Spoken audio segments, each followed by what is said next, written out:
we don't want is people going on the street like they've done in Syria and then finding out that other countries around the world do not back them up. So we don't want that bloodshed. We don't want another Syria in our hands. We don't want another Libya in our hands. And what we want is for good people around the world to come together and make sure that Gambia remains stable.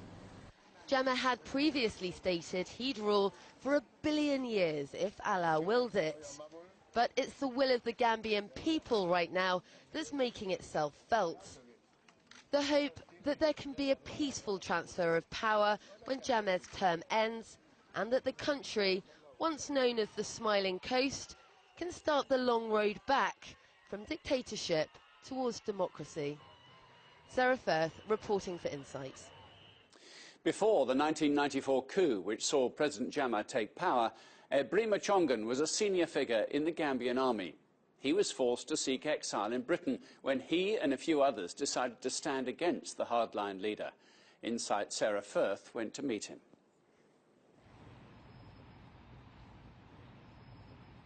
Brima Chongan has been in exile for over 2 decades.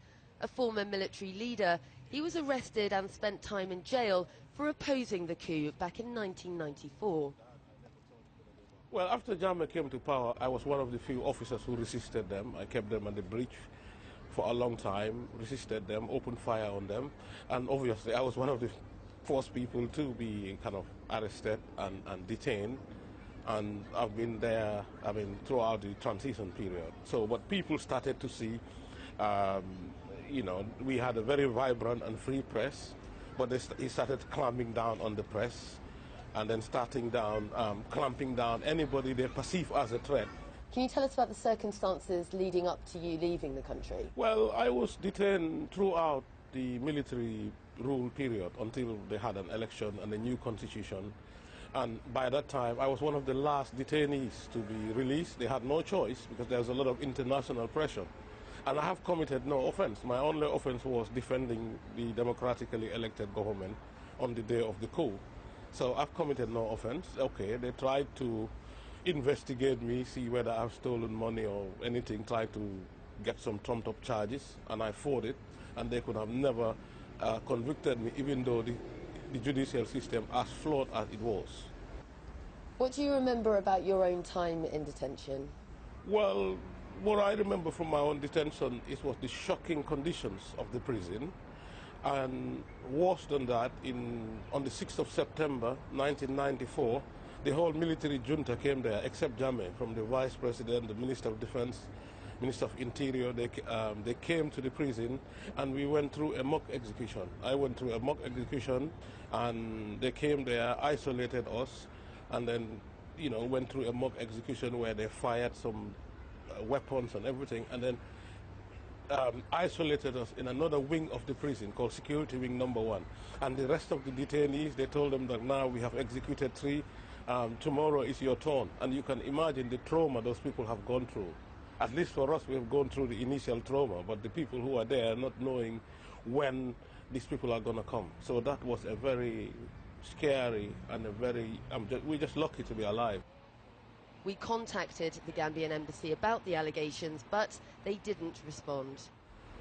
Since Jammeh came to power through a military coup, we have gone from one of the most democratic countries to the least democratic country.